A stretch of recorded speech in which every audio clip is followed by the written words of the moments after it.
And we are back again. It's Tuesday evening, and that can only mean one thing tonight. It's the UK SimRacers MX5 League, live from the Twin Ring Motegi, set in the country of Japan, just outside the city of Motegi. Now, the track length is 4.75 kilometers in length. Track temperature is about 21 degrees at the moment, 18 degrees centigrade in air temperature, and with 14 corners on track, you are in for an absolute treat. Now, I'm James Parfitt. As always, I'll be bringing you the action.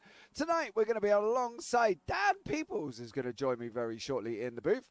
And we're going to run through all the racing together tonight. Now, obviously, if you've missed any of the action, guys, you can go back through the YouTube channel and have a look back at some of the races. Last week's race was absolutely incredible at Alton Park with the two chicanes, Britons, and also down at Hislops and Knickerbrook.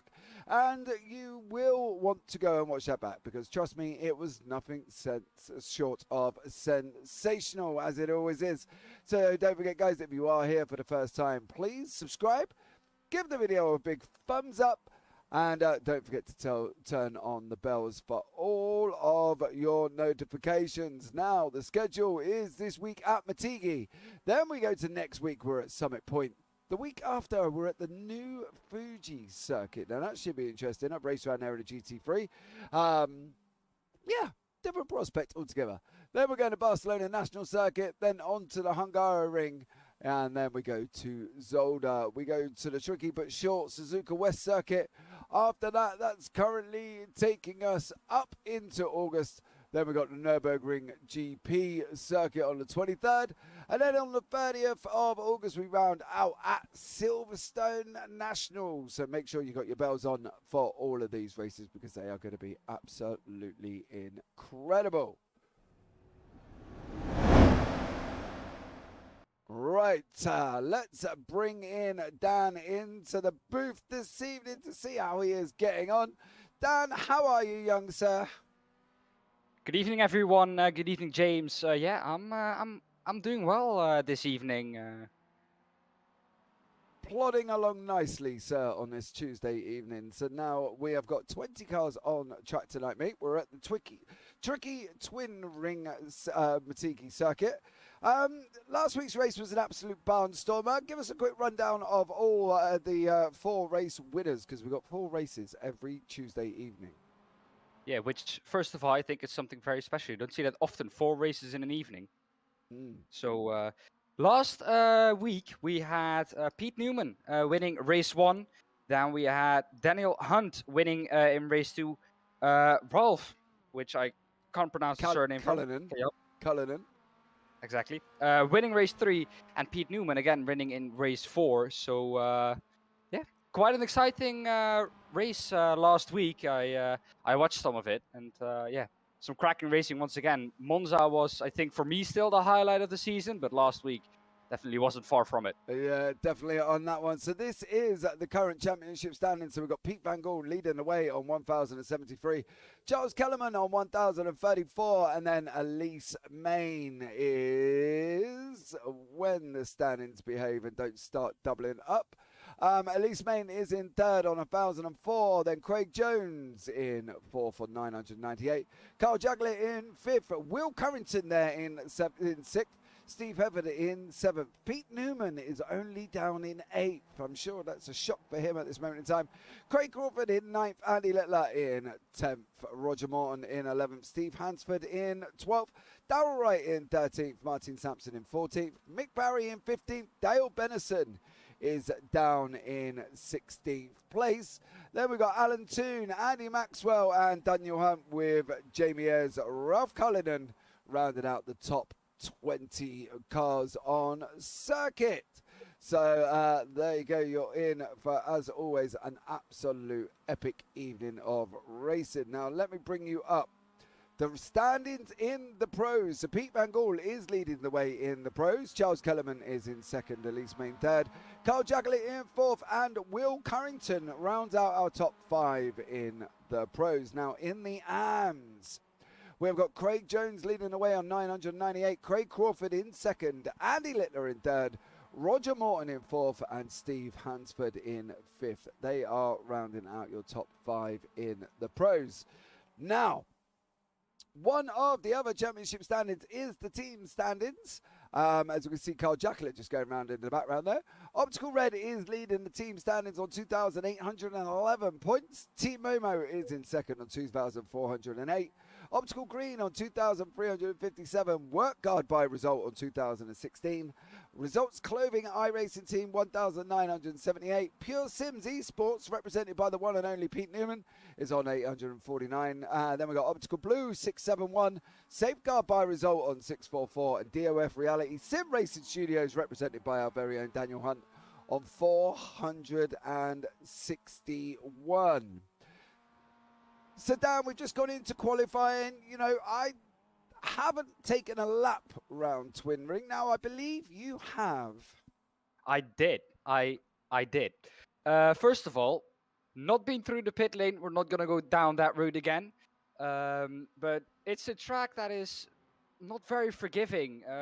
If you go off track, like you can see, there is grass or gravel on the outside of the curb. Not a lot of runoff, so every mistake will get punished very harshly on this track. So you have to keep it on the black stuff, as they say, and if you don't, you will get punished very hard by the circuit itself. Well, there you go, guys. It is a very tricky circuit, and as I say, it's going to be an interesting one tonight. I think we're in for a right old treat, I think, as always, delivered here by the UK Sim Racing.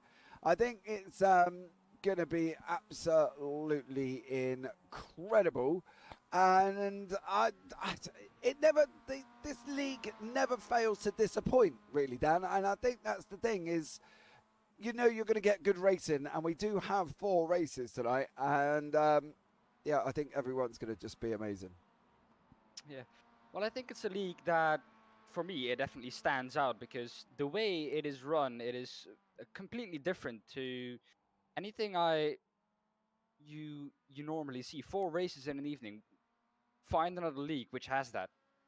I bet you won't find much. So maybe you won't find any, because 4 races in an evening, of course, it won't be races from an hour long, but still 4 races in an evening is quite a lot. Yeah, and we do have the obviously the 10-minute warm-up in the middle for these guys as well. So, you know, it's 4 15-minute races.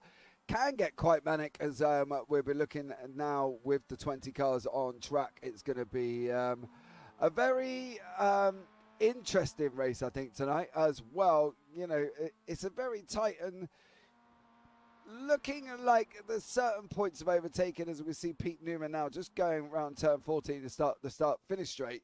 Are we looking down the straights as the main overtakes into corners such as turn 1 and turn 3? Or do you think, you know, some people might get brave into 7 and 8 at the top part of the circuit before they go at the hairpin of 10? Well, the thing is, when you come out of Victory Corner, so the last corner of the track, you have a long run down to turn 1. Turn 1 and 2, there's a little straight in between, which I can't really call a straight since, well, it runs into the other corner immediately. But you have 2 other straights after that. After turn 2 and 3, you have one, and after turn 4 and 5, you have one. So I think it's going to be a little bit of a strategic game when you want to pass. Yeah, there's never really much strategy, I find, in this series. There's been some great teamwork going on from the guys at Momo when they're looking at overtaking somebody. You know, their teamwork status is just on a different level, I think, at the end of the day with these guys. And, you know, they really know how to work the drivers in front to allow their other teammates through. You know, Pete Mangle, Jamie Ayres and Steve Hefford are just incredible at it, and you should definitely watch back Daytona from last season. It was incredible driving from them guys for them as a team. You know, we currently got Pete Newman on track with a 2:11, 15-minute race down. We're looking at about 8 laps, give or take them throughout the whole race. Yeah, I think it's going to be close once you get to the end of the 15 minutes. Once again, not going to calculate anything because that we have seen is not my biggest strength. No, that well, could go wrong. well, I think it can get close depending on the pace these drivers have in the race. I think we will get below the 2:11 mark quite easily. But yeah, it's going to be close. Yeah, it definitely will be. And as I say, track length over 4 kilometres in length. It's definitely a long one for these little MX5s to be running around. 4 15-minute races we have coming up for you. An inverted grid on race 2 as well. So we'll keep an eye out for the invert. The first race is normally 17. Top 17 will invert after that. But we do have 20 cars on track. And it's good to see Mr. Sir Alan Toon back on the grid this week. If I give you the full name, he is an official Sir. According to iRacing, they've given him the title of Sir Alan Toon. So there you go. Big shout out to him. He's back on track. I know he had some PC issues that Steve Hefford helped him with. You know, they're glad he's managed to sort it out, and he's back on track this week for the Work Guard by Results guys. Currently sitting down in 15th place on a 2:16.54, but I'm sure he will pick up the pace as the evening goes along. But the Momo guys are also on a 2:24, 2:26. So they're 16 seconds currently away from Pete Newman, but I'm sure, again, that will change as we come into the last 7 minutes of qualifying before we enter into race 1. And that's all you got to remember.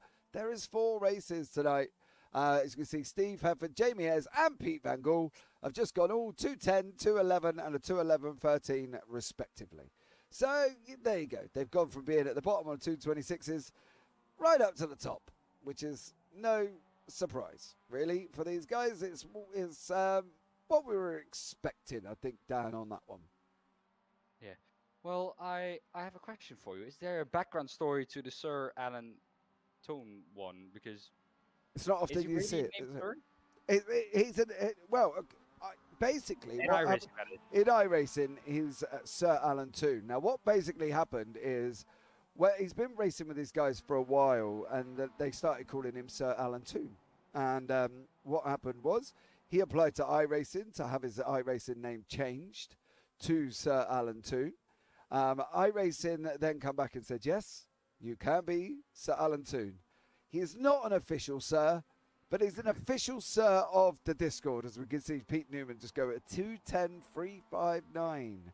First man under the 2:10.5s. So we'll keep an eye on that with 5.5 minutes remaining now. So as I say, he's not an official, citizen as a Sir, but he's an official iRacing Sir. And that's all we need to worry about. Exactly. I would take that, man. I would take that every day of the week. Yeah, exactly. Me too. Especially if you can get your name changed to, officially Sir Alan Toon. I think at the end of the day, it's incredible for him. I think it's an amazing feat to have, and iRacing have happily agreed to change his name. So Sir Alan Toon back on track this week after having computer issues last week. So there you go. But we're in now, guys. This is currently within the season. We are on round 4. We have still got 8 weeks remaining of absolute incredible racing. And you should definitely keep an eye out for it, guys, because this will be one of the best MX5 leagues you will see. And it has been absolutely amazing racing throughout the first 4. As I say, go and check it out. It is on YouTube. Go over to the UK SimRacers YouTube channel, and you can find all the videos there as well. Or go back into the video section if you're watching live, which is absolutely amazing for you. As we see Pete Newman running a little bit wide on the grass there. Here is what we expect from the Momo guys. Jamie Ayres, Steve Hefford, Daniel Hunt and Pete Van Gool. Daniel Hunt has got himself in the middle. Now they work together, Dan, in a way that, to be honest, in league racing, I've never seen. I have never seen a team of 3 guys work together as well as they do. It's absolutely incredible. Yeah, and I think it's not the first time we see this. we see them do this. I think last time out at Alton, they were very close to each other as well in qualifying to tow each other along. They were at one point, I think, even letting each other pass to get in the tow one after another. So, yeah, definitely good teamwork from the guys. Yeah, they have. They've been together a long, long time, and they've got currently towing along Daniel Hunt, who is currently, in sixth. Daniel Hunt is in sixth. Now, guys, you can see on the left-hand side, we do have yellow and blue. That is the pros and the AMs, okay? So pros are currently being led by Pete Newman. The AMs are being led by Mr. Darrell Wright currently. So that was where they have come from. Please, if you do wonder what's happening, now you know. Pros are in yellow, AMs are in blue. And there was an amazing race at Interlagos last season where an AM won an overall race. And not only did he take the overall race, he was at his first ever victory or podium in any shape or form in the league. It was incredible, Dan, I've got to be honest. Well, Good. It must be when you take your first win or your first podium and it's immediately a win. I mean, I would be gassed if I would take a win, because normally I'm to the back of the grid when I do league race. So if I would take a win, I would be gassed with that. Yeah, he was extremely happy. Good old Mick Barry. I did have to apologise to everybody after that. I did kind of slightly deafen them in the process of my excitement level. But it does raise up every now and then, and I do get a little bit excited. But there you go. You know, what more can we ask for? So let's give Pete Newman currently on pole position. Daniel Hunt in second. Jamie Ayres third. Steve Hefford fourth. Pete Van Gaal in fifth. Carl Jacqueline in sixth. Martin Sampson in seventh. Andy Maxwell is in eighth. Darrell Wright in ninth. And Roger Morton rounds out the current top 10 now on track. So we've got about 1.2 seconds of a gap between Martin Sampson in seventh and Pete Newman in first. So we'll keep an eye on that one as these guys go along through the race. Now, minute to go for the end of qualifying. So these guys will be looking at trying to get the best possible times. Daniel Hunt has gone, as I say, second place on the 2:10.51. Can he pull out the extra 1.5 attempts he needs to get up into pole? Time will tell. He's dropped off the back of Pete Van Gaal, so he's no longer getting the tow from them. So whatever he does, he's going to have to do it completely on its own. And I think that's going to be an interesting thing to see. I think from a tow point of view, though, Dan, you know, technically, if you look at the track map, they've got, you know, nearly, well, I'm going to say 4.5 straights, really, because that gap, that tow between, that straight between 9 and 10 is a little bit shorter than others. But 4.5 straights to make a difference, do you think that's going to be long enough for them? Yeah, well, the thing with these MX5s, of course, is that with basically no aero on the cars, you don't lose any time, or, well, you do, but never as much as you do behind the car with actual downforce or aerodynamics on the car. So the time that you lose in the corners is way less than you gain in the straights. Right, guys, we are coming to the end of qualifying, and that is qualifying over. I will speed read the grid because these guys do like to get on the grid in a very quick fashion.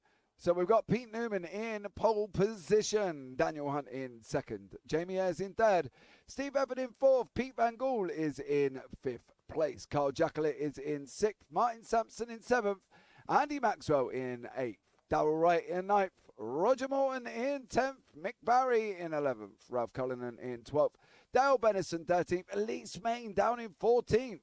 Not going to be happy with that one at all. Craig Jones in 15th, Charles Kellerman 16th, Steve Hansford 17th, Craig Crawford 18th, Sir Alan Toon down in 19th, and Andy Littler rounds out the top 20 this evening. So we've got 20 cars on track tonight, and you're not going to want to miss it, guys. It's going to be incredible, as it always is. So keep an eye out for this absolutely amazing evening of racing. And as I say, if you are here, say hi. Let me know that you're in chat. And as I say, give it a big old thumbs up.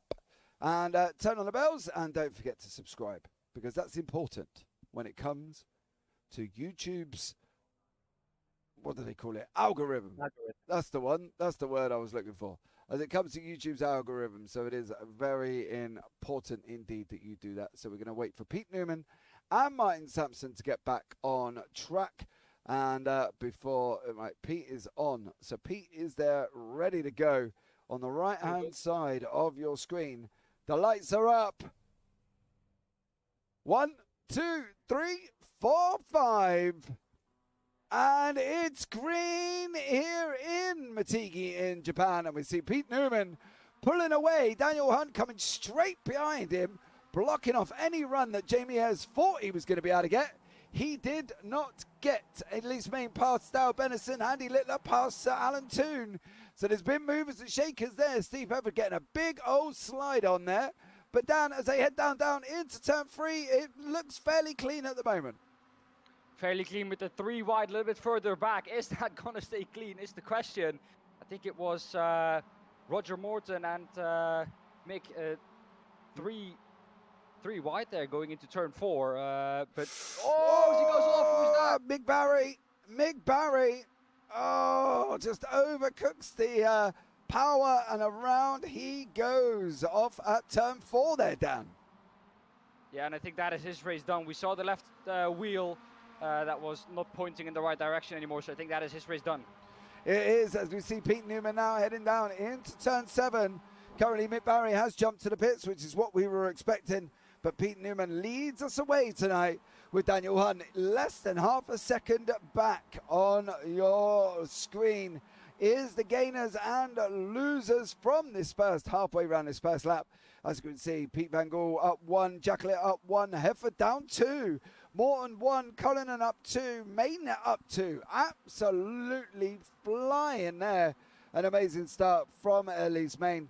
And is now chasing down Darrell Wright to keep an eye on that one as that one materializes. We've got Roger Morton here is tucked up behind Andy Maxwell as these guys are heading down into turn 11. This is where down the back end of this track though, these next 3 corners, 11, 12, 13, 14, they're quite tricky.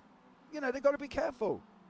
Yeah, they're very close to one another, so it's very tricky to get through them cleanly, I think. You have to find the right line. Down the inside goes Roger Morton, trying to pick up P8 overall. Because, of course, he has the lead down the inside here, the switchback. It is a track that lends itself to do a lot of switchbacks, so he has to watch out because he might get switched back. Yeah, we're going to go back forward a minute to Jacqueline and Hefford. They are side by side as they guys head round turn 1. Hefford's on the inside, Jacqueline there on the out. Both got yellow wheels, but one is a Momo in the red and yellow roll bar.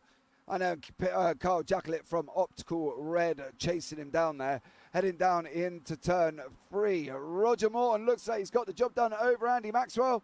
He is through, look nice and straightforward there. Dan, no issues for Roger Morton. Yeah, well, great overtake. It all really began in the tricky last corner there, victory corner. But yeah, beautiful overtake. The thing I want to point on is, first of all, that Darrell White has lost the lead though to Roger Morton in the first lap of the AM class, and well, I expected more from Alice Main. It seems like she's struggling these last 2 races. Yeah, she's up obviously 3 now, so she's making headway. She's got Ralph Cullinan in front of her, which of course is Ralph's no slouch. But it depends on whether or not they know the circuit as well. You know, this is not, as I say, I've never raced here, and I've been on iRacing now for well over a year and a half, and I've never ever touched twin ring in my iRacing career. So I'm not sure if some of these guys have done the same thing, whether or not they've raced here before. In officials and stuff and other leagues that they may do. But as you say, if you haven't practiced, it's a tough circuit to get to grips with within, you know, a space of 15 minutes. Yeah, it's also not a track that comes up often in the iRacing Championship. So as you see down the inside now maybe of I think that is Andy Maxwell trying to go down the inside of Roger. Maybe down the next straight he has an opportunity. He's very close, looks to the inside. I think that is a little bit too far back, but now onto the main straight we head, and doesn't get the best exit. I think compromised a little bit by trying to overtake him in a difficult turn 13-14. Yeah, I think you've got to set yourselves up on this track in advance. I don't think it's one of these circuits, as we can see now, car number 32, that was Ralph Cullinan, letting Andy Maxwell know that he's still there. Don't count him out, and so is Elise Main as well. So we've got the next straight corners and a straight to see if these guys can get through. Now back up front, Pete Newman currently out in front by nearly just under half a second currently at this moment in time. And these are guys seem to be in that little sort of almost draft train that we talk about, where they're kind of just pulling each other along. You know, there's a bit of a gap between Ayres and Van Gaal, but you know, you're talking sort of out at 9/10 at the moment. That's obviously looking at closing as well. But this is the problem when you are so closely matched, I think, Dan, when you're in this draft train, that you can't make the best of it. Do you know what I mean? Well, the thing you normally find in a draft train like this, as Daniel Hunt gets a big slide on there, is that P2 can overtake P1, but he will get overtaken once again. And behind that, everyone has slipstream, so it's really just everyone is equal. So you gain nothing by being in the slipstream. But as if it's planned, the Momo guys, once again, 3 after each other. Yeah, Jamie Ayres, Van Gaal and Hefford. As we know, we've got Van Gaal leading the championship currently at the moment. So I'm sure they will all be fighting for all the places. Team orders normally towards the end of the season, if I'm not mistaken with these guys. I don't think they're full board to worry about it at the moment. However, Roger Morton, Andy Maxwell, Ralph Cullinan, Elise Main and Darrell Wright are having an absolute barnstormer, and they're going 3 wide down into turn 11. Cullinan, Maxwell, Morton. Oh, how close was that? That was near enough. Ralph Cullinan, Andy Maxwell and Roger Morton there, all having maybe a major off, because now that, Dan, is the definition of close racing. Oh yeah, and the thing is for Andy Maxwell is that he doesn't only need to attack. The thing is he has to defend from Alice Main as well. Yeah, we got Roger Morton now on the inside, and he's going around the out. That could push him off the line. That's going to allow Ralph Cullinan, car number 32. Oh, I thought Ralph was going to have a go there. Main right. Oh, look at this. Craig Jones is in the mix as well. These guys behind having an absolute barnstormer of a race. We have car number 84. Darrell Wright is on the inside of Elise Main there. And I think he may have got the job done taking that inside line as these guys are heading down into turn 5. Main now. Oh, Craig Jones behind. Is there going to be a gap? Is there going to be a gap? Elise Main's creating a gap. There might not be one, but she's got in there trying to dig a hole. Oh, Dan, this could end up horrendously for these guys if they're not careful. Well, remember, we're going into the S-curves now, and it's really tricky to run alongside each other as we see here. And that is Darrell Wright. Darrell Wright off. He had a really good start, lost 1 position in the AM class, but now he is off. I believe he may have had a hand from Elise Main. Darrell Wright here. Oh, can't really see it from there. Let's have a look again from the nose of Elise Main. We know Darrell Wright's on our left-hand side. There he is. Oh. Well, I have to say, that is a weird one. I have to give Alice... I don't know how to say it, but... Elise Main. Yeah, the better of the doubt, because I think that was due to a little bit of netcode in iRacing, as we know. You reckon? Yeah, okay. I think so. If you look from the off-board, it's... right, there is Main, there is Wright. Wright is car number 84. Oh. It is close, though, but I don't see a touch. No, it is close, but again, there's no actual contact, but maybe we'll put that down. In the meantime, Roger Morton has been overtaken twice. So Roger Morton here has been overtaken. There goes through Ralph Cullinan. Andy Maxwell was on the outside. Morton's trying to defend the inside. Cullinan sweeps round. Maxwell almost does as well going into the S's, and he is through at the same time. So poor old Roger Morton is all the way down in 11th place now. Back up. Now down the inside. Alice Main, I think that was. Down the inside of Roger Morton, and she's got the job done. Yeah, Elise Main now up into 12th. Roger Morton's come back and is taking a position back and said you were only there temporarily.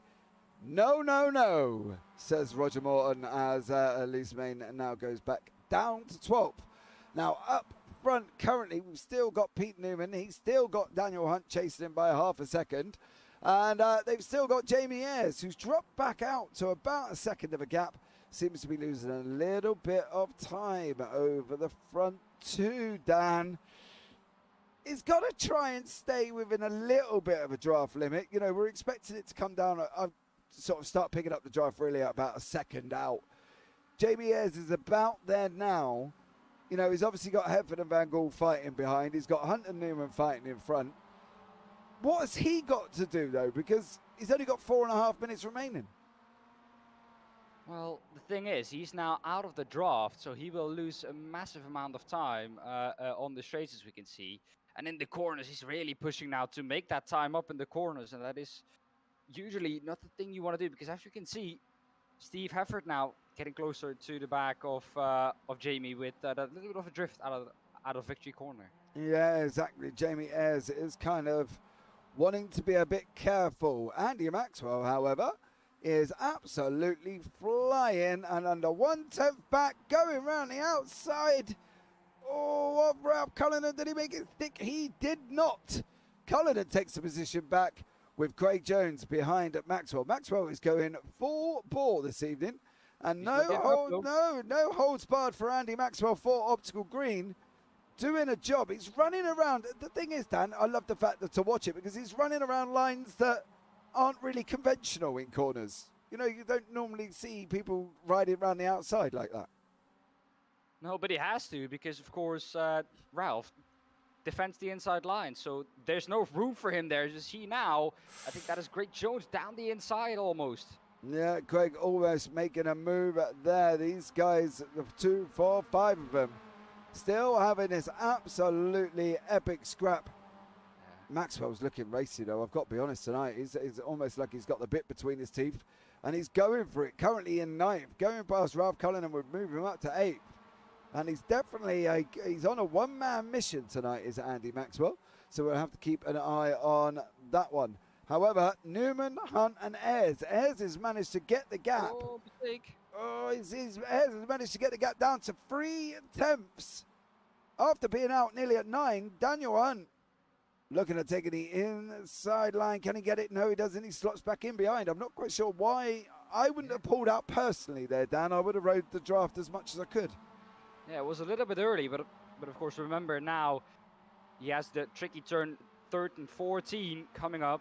So he has the long straight, of course, the main straight coming up now. So he has another toe opportunity, but he pulled out a little bit early, it looked like. Yeah, I wouldn't have done that one myself as we're going to come across the line. And it's going to be the final lap of the first race one. Barney, the flag bearer there, strongest right-hand in iRacing, waving frantically as he goes across the line. So this is it. If Daniel Hunt's going to do it, he's got to do it now.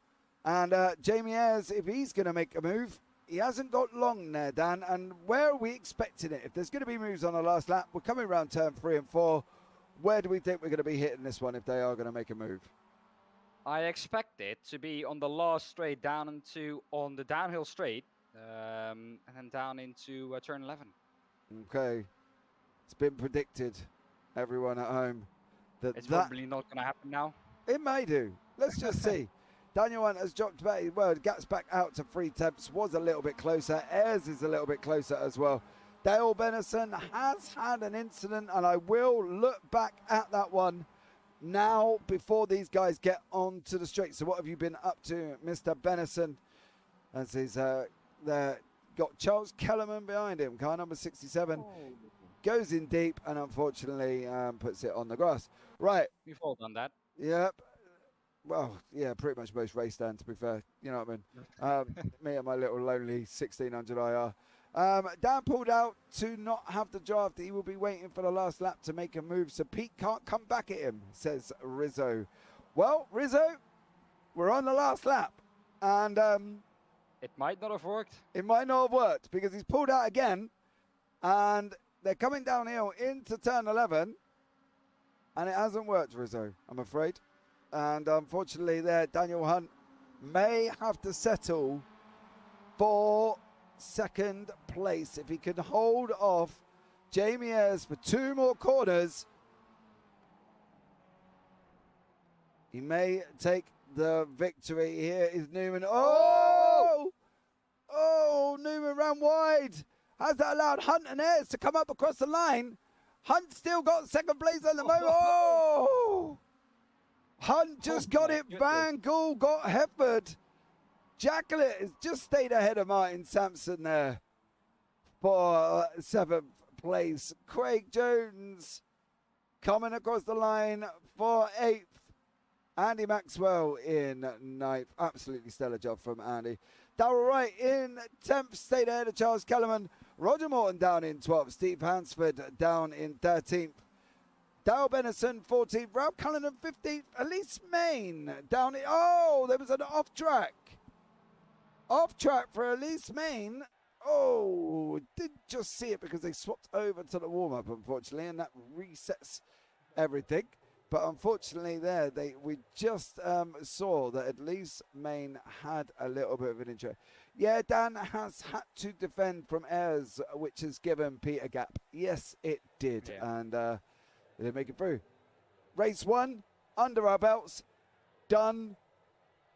What are we expecting from race 2? It's going to be more of the same, surely.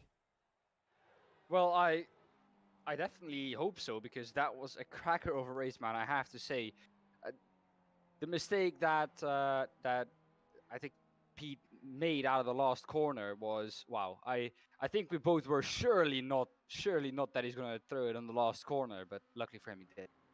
He managed to keep it clean and managed to survive. So there you go, Pete Newman taking the victory in race 1. Daniel Hunt in 2nd, and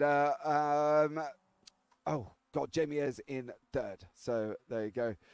Rizzo, how are you anyway, sir? Thank you so much for joining us. As I say, don't forget to subscribe, thumbs up, and turn on the bells for notifications, as we've got an 8-minute warm-up now for these guys.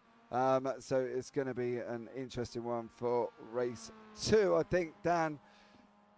With an inverted grid, it brings a kind of different feel to the racing, doesn't it? Because, you know, these guys are, it's just an invert. I think that's the thing. It's not, you know, an inverted grid, as we bring you up the results of race 1.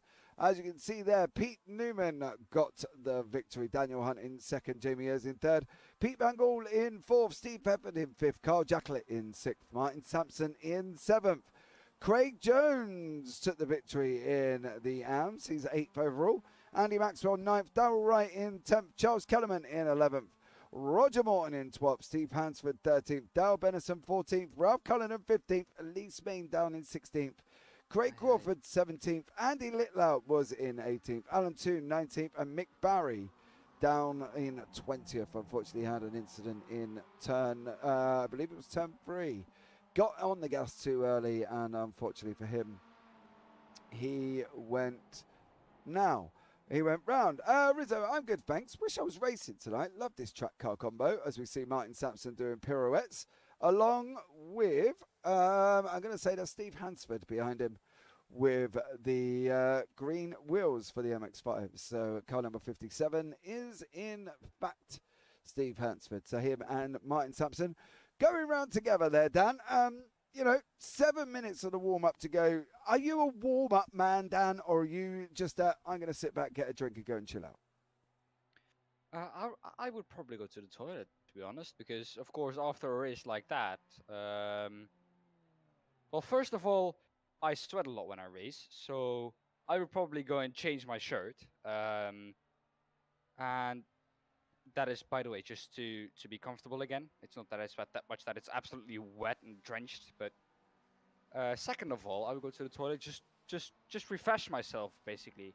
And if there's a little bit left of the warm up, yes, I would go out just to get into the rhythm again before the race. But that would just be the last 4 or 3 minutes. Pete Van Gogh, hi, says. Hi, how are you? Charles Kellerman, good racing, guys. Yep. Absolutely incredible first race of the evening. We've still got 3 more to go. And we're on the warm-up between race 1 and race 2. So, Pete, you could come and join me in the booth. We've got about 5.5 minutes remaining. Come and say hello, young sir. Let me know how you're getting on and how you found your evening of your race 1. You did manage to take away 4th place from Steve Efford. So, there you go. Charles Kellerman, really disliking this track, Dan. That brings out, as we say, the Marmite kind of situation of this track, doesn't it? Yeah, well, it's a track that, like I said, it isn't usually run in the iRacing series. I've driven here once with the supercars, and the supercars are a difficult car to drive on itself. And combined with this track, let me tell you, absolute chaos. It's not an easy track. It's a track that, like we see, punishes mistakes, like getting off track a little bit with your outside wheels, punishes that really, really harshly. And yeah, it's a track which in the iRacing series itself, if you just stay clean and you're in the lower splits like I am, you usually gain a little bit of fire rating and some safety rating as well if you're lucky. Well, there you go. That is Dan's philosophy. Now, you say in the lower splits. Where are you currently in I rating as such? I am 1.9, almost 2K. So you're further up there than me. Yeah, but I'm still not where most people are, which is around 2.5 to 3, between 2.5 and 3K. You have a Dutch fan in chat, Pete Bengal, a Dutch commentator. Is it that Pete Van Gogh? obvious? Yeah, it's clearly obvious, Dan. Clearly obvious. Clearly obvious. So there you go. Rizzo, it is a tricky track. Charles, you're going to have to just get out and go for it, mate. Do some practice. Get yourself out on track. 3.5 minutes remaining. Come on, let's see a Charles Kellerman victory. There you go. Pressure on. All for you, young sir. And you can get yourself out and, give it a good old go. So, there you go. I don't know if Charles will get out, though. I've got to be interested. Good to be... I wonder if he is going to get out on track. I don't know. Maybe. I personally wouldn't, Dan. I'd go and chill out, get a drink, sit back, relax, watch everybody else go out, and away we go. That would be me. Yeah, well, drinking in these kind of races, it's no real problem. In endurance races, though, I do not advise it to drink that much during your stint. After your stint, you can hydrate as much as you want. Just during your stint, I advise staying hydrated enough, but don't drink too much. It can slow you down a little bit if you drink too much because, yeah, well, of course It could have to do slow your thing you down. Yes. How? I've had it multiple times that I, during my stint, needed to go to the bathroom. And of course, in an endurance stint, in a GT car, your stint is around an hour. When you are planned for a triple stint and you have to go to the bathroom and you're halfway through your first stint, there are 2 options. You either continue and don't think about it. Well, actually 3 options. You either continue or don't think about it. You continue and you think about it and you're slower than you normally are because, of course, you're thinking about that, which is taking up some energy. And your third option is you let someone else drive. But usually, I think most people are like, well, you're planned. just drive. See, you missed the fourth option. Which one? Just let it go. Yeah, let it go. Go where you sit. I don't know Well, about anybody in chat, guys. Let us know what you would do during an endurance race. I have leather seat, so that's it just wipes off. Just wipes off. Whether or not you would let it go, sit there and cross your legs, or hold on for dear life, or at the end of the day, or would you nip off and let somebody else drive and go to the toilet? So let me know. Let me know what you would do. I don't know. I've never been in that situation. Normally, I've managed just to get to the end of my stint before I've needed to go. But that's just me. I don't know about anybody else. Well, the thing is, if someone else of my team has to, I'm the first one to say, like, well, go. I will drive a stint. But I also always say, the stint that I now drive is not going to be replaced by anyone else in my stint that is planned. Mm-hmm. Because the more time I can drive, the happier person I am. I don't know if you feel the same about that. So what are you saying? What are you saying? Well, if I'm planned for 6 hours in an endurance race when you're with 4 people and someone has to go to the toilet and you say, well, I will do your stint then, you can go to the toilet.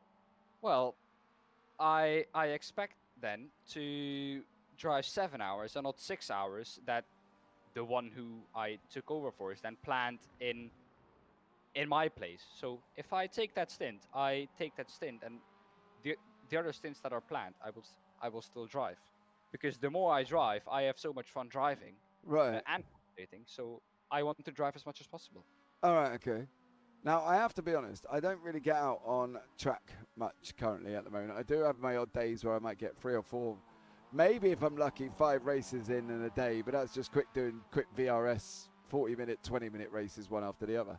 Yeah. But, you know, I don't really get out as much as I probably should. Right, guys, here is going to be your grid for race 2 as we head in now. Dale Benison is on pole position. Steve Hansford in second. Roger Morton in third. Charles Kellum in fourth. Darrell Wright in fifth. Andy Maxwell in sixth. Craig Jones in seventh. Martin Sampson eighth. Carl Jagler in ninth. Steve Everett in 10th. Pete Van Gaal in 11th. Jamie Ayres 12th. Daniel Hunt 13th. Pete Newman in 15th. So it was a top 15 reverse. Daniel Hunt, Ralph Cullinan 15th, Elise Main 16th, Craig Crawford 17th, Andy Littler 18th, Alan 219th, Mick Barry in 20th, and as I expected, these guys got out on the grid, and the lights are on, and we're going to be green for race 2. Now, Dale Benison is leading us away, car number 37, racing down into turn 1. Look at the optical greens on the left-hand side. They're trying to bully out Roger Morton, who's already gone down 1 place. Charles Kellerman is up into 4th currently at the moment. There's a lot of overtakes going on, and that, Dan, is what you call a picture. If you could ever take a picture in iRacing, that would be it. Look at that. Can I even F12 that? I'm going to have a go. Oh, wow. Unbelievable start there, Dan, and practically every single car in the shot within that short period of time. Oh, look at that. They're still not single file. They're 4 wide in the middle there. Absolutely amazing. Oh, they are going out to leather here in race 2 of the UK SimRacers, and we're only on lap 1, Dan. We're lap 1. We've still got 14, just under 14 minutes remaining, which means 6.5 laps of action. And if this opening lap here is anything to go by, we are in for an absolute barnstormer. Now, Roger Morton has managed to get back up into first place. There's so much going on, Dan. I don't even know where to start, apart from there's not a lot of gap on the track.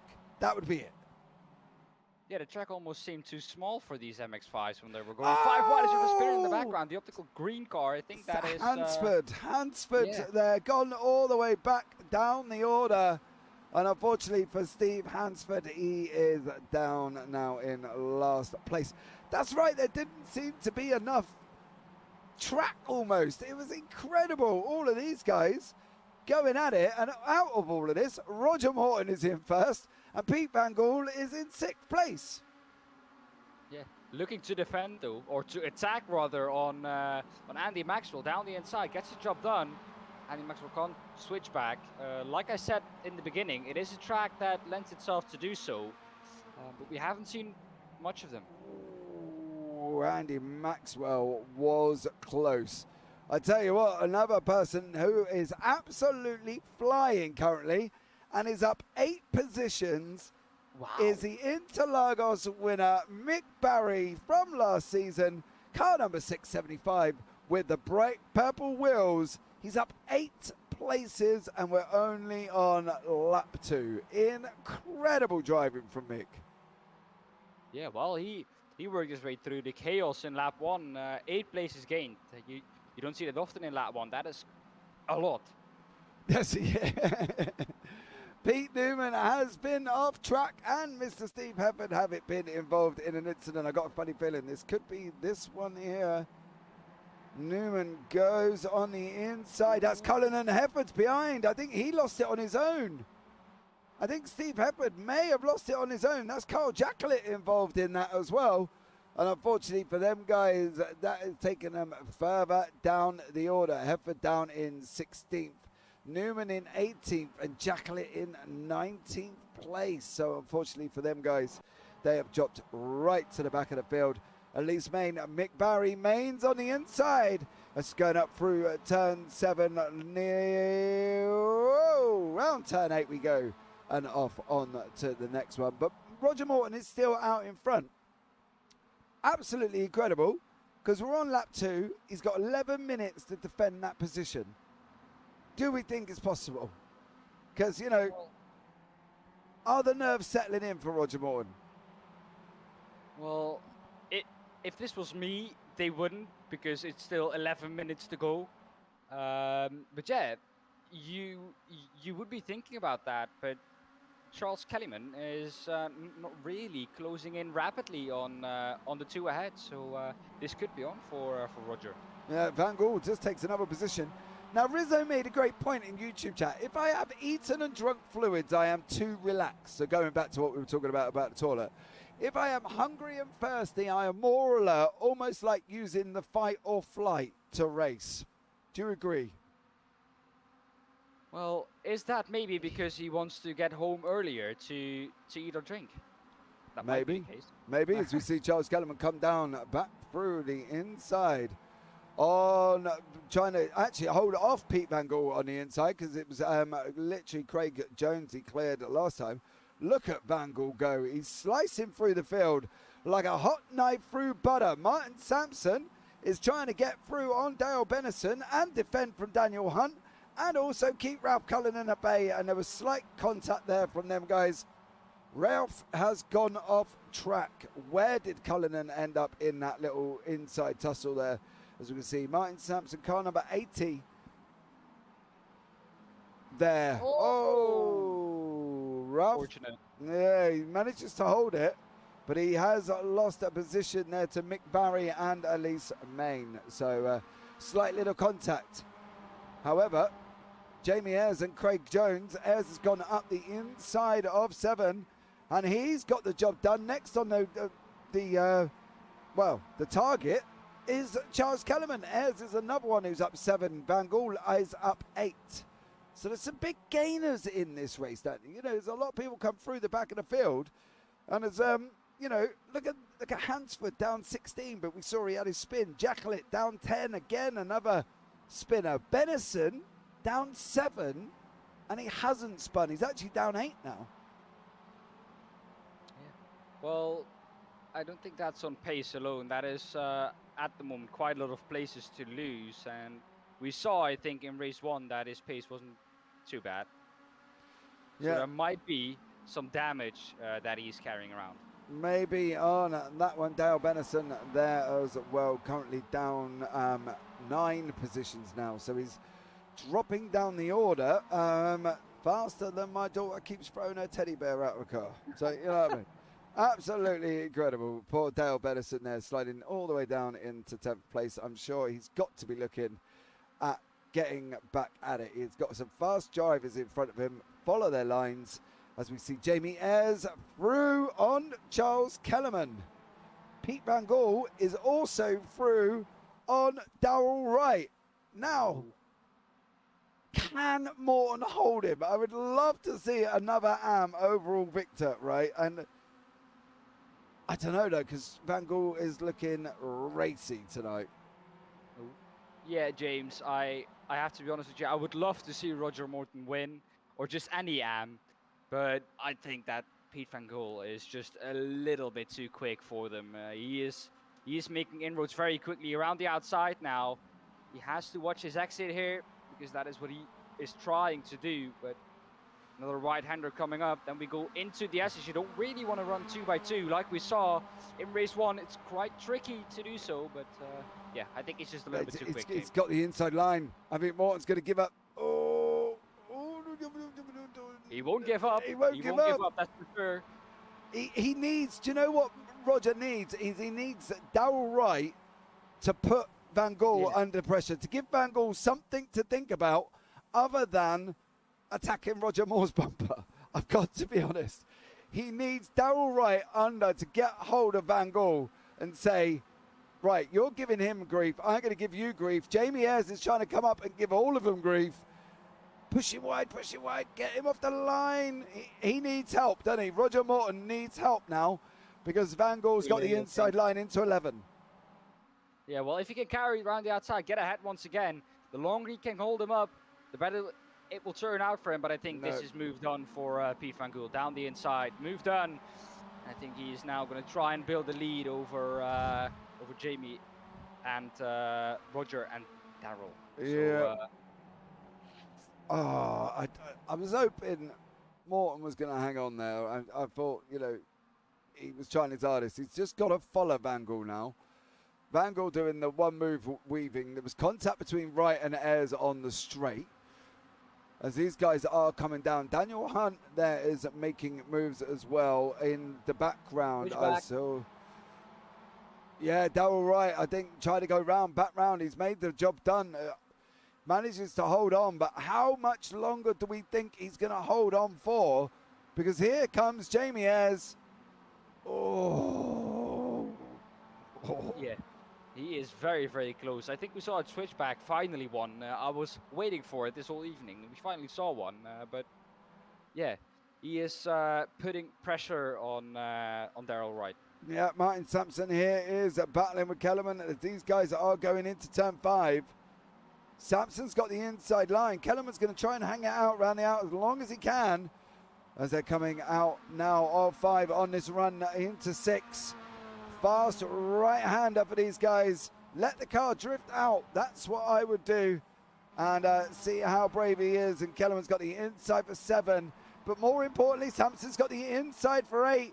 And he gets the job done. And that's Martin Sampson up into 8th. Now, poor Sir Alan Toon. I'm going to show it and see what Mr. Toon has been up to all on his own. He was already lost at this point. Oh, that's at the S's, isn't it? It's at 11 and 12, I think there was. Oh, but this isn't.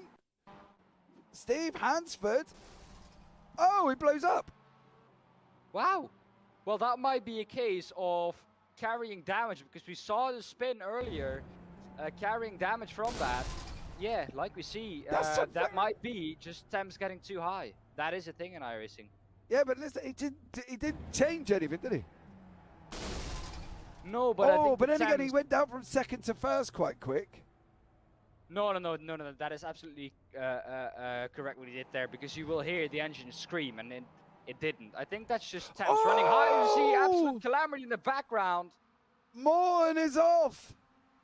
We just got back on to the action right at the end. Oh, Roger Morton has gone down the field faster than the Titanic went down in the ocean. I'll tell you that much. Poor Roger Morton. What happened? He's got the inside line. Oh, no. Darrell Wright. Oh, no. Darrell Wright. Sent Morton down the order, down into 11th place. Good evening, Puck. How are you? Welcome in. Thank you so much again. Your boy is out in front. Jamie Ayres is in 2nd. Darrell Wright is in third place. Where are you going with that blame, Dan? Well, I think it's quite obvious, isn't it? Is it though? Let's have a look, right? And we'll see if we can catch Darrell Wright's cockpit view. Right, here's Darrell Wright's cockpit view. Okay, he's round here. That ain't obvious, Dan. He had the inside line. Okay, yeah. Okay. I am. That's it. We got to be diplomatic through and through. But the door was open. Well, I think it's for the stewards in the end to decide, but wow. If I would be a steward, difficult job that one. I would watch it over and over and maybe put it as a racing incident. Yeah, as we can see now, 2 minutes 6 seconds remaining, and we're coming down turn 11, down into turn 11. We will have one more lap that Pete Van Gogh has got to defend. One more lap for Darrell Wright to try and hang on to 4th place, because he has just lost a position to Daniel Hunt, and this is how it happened for 3rd. Daniel Hunt there. Oh, right one slightly wide. That allows Hunt through, and that's job done for DOF Reality. Daniel Hunt is now up into 4th place. Last lap of the race. Van Gaul's kind of got this wrapped up, but I think it's these gaps behind now that you know. Look. If we go down here, Craig Crawford, Steve Hefford, Carl Jacqueline, you know, and Craig Crawford, sorry, are having their own little scrap, and this is all the way down 15th, 16th, and 17th, Dan. Yeah, well, the thing is, the higher you get here, it's not that you don't score points once you're not in the top 20, or basically everyone in this race scores points. So the higher you get, as you see now, it is Steve Hefford down the inside of that's Roger Morton. Roger Morton. That's Morton down in 16th place now. Yeah, well, he's not going to be happy. He's fighting back though. He's fighting back though. Yeah, he's trying to come back on the inside line up into 5, but he's gonna have lost some speed, because that car won't be happy. No, and that was a big collision, as we see Steve Hefford going up the inside of Andy Littler. Is Roger Morton going to try and follow him through? Steve pulls out now, looking at taking that wide line in to 7. As they come into 8, Littler's left the door open. Jacquelette's looking racy behind him. Littler moves open the door. Oh, so close. Oh, don't want to be doing that. That door Vortex V that he left there was just inviting Morton and Jacqueline. And Jacqueline. Oh, this is just door rubbing at the best. We're going to have to jump forward to next to come and get Pete Van Gogh coming across the line. But that was just door rubbing at his finest, as we see Pete Van Gogh coming across the line, taking the victory in race 2. Absolutely incredible. Jamie Ayres in 2nd, Daniel Hunt in 3rd. Martin Sampson, got 4th ahead of Darrell Wright. Charles Kellerman in 5th. Ralph Cullinan there in 6th. Dale Benson in 7th. Elise Main up 7 places, though, up into 9th. Incredible. Pete Newman up 4 in 10. Craig Jones there in 11th. Andy Maxwell 12th. Mick Barry 13th. Steve Evans 14th, Andy Littler 15th, Carl Jacqueline 16th, Roger Morton there got in 17th, Craig Crawford in 18th. Alan Toon still plodding along in 19th. Oh yes, Sir Alan Toon. Dan Hunt has done an amazing job to come back from lap 1, position 17. Good job, Dan. Yes, the top 10 being between them, Rizzo, they were up 30 positions, because obviously they all had 10 each, and quick maths, 3 times 10 is 30. Are you sure about that? Well, I'm more sure than your maths the other day. I've got to be honest. I'm more sure than your maths the other day. Because, you know, that was good. Right. Yeah, you tried, but it just completely wrong, wasn't it? Right, here is the feature results. So we got Pete Mangle in first, Jamie Ayres in second, Daniel Hunt in third, Martin Sampson in fourth, as we can see Roger Morton doing donuts, Darryl Wright in fifth, Charles Kellerman in sixth, Ralph Cullinan in seventh, Dale Bennison in eighth, Lee Smain an amazing ninth, Pete Newman 10th, Craig Jones in 11th, Andy Maxwell down in 12th place, Mick Barry in 13th, Steve Hefford in 14th, Andy Littler is in 15th, Carl Jaggle in 16th, Roger Morton 17th, Craig Crawford 18th, Sir Alan Toon down in 19th, and Steve Hansford rounds out our top 20. Right, guys, we are going to take a short break to why we switch over sessions to race 2. And as always, guys, we should see you on the other side. Be back shortly.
Okay, guys, we are back in the ready to go for race 3, and I think you have to admit it's been absolutely incredible racing so far. So, absolutely incredible. As Charles K says, like, subscribe, share, give it a big old thumbs up.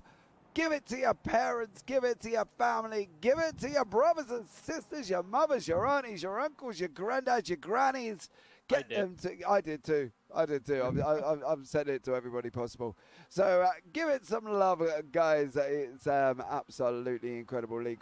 3 minutes of practice remaining, Dan. Now, race 2 was just incredible. Do you know what I mean?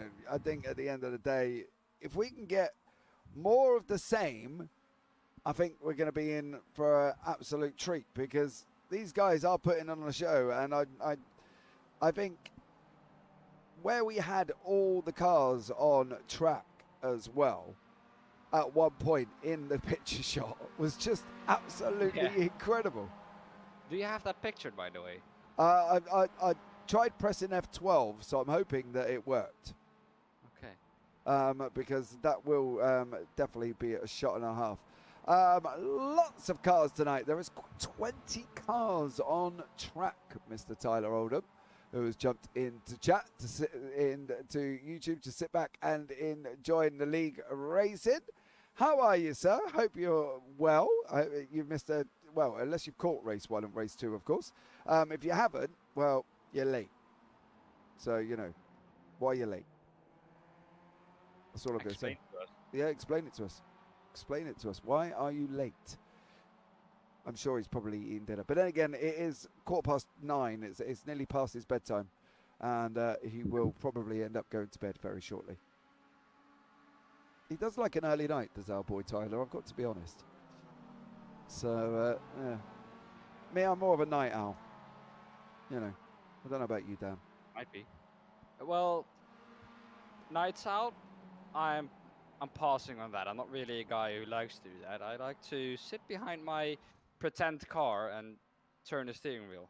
Oh, you see, once I finish here, I will end up being, you know, doing work and getting other overlays sorted out and things like that for other series. But, yeah, there's always something going on that doesn't involve me getting in. However, I would like to get a VRS at Watkins Glen, but whether or not that's going to be tonight, I don't know. I am excited. I do love a good old Watkins Glen in the VRS, in the Merc. I'm loving the new Merc at the moment, I've got to be honest. Seems to be my car of choice currently for the new GT3 Merc. What about you, Dan? What do you drive?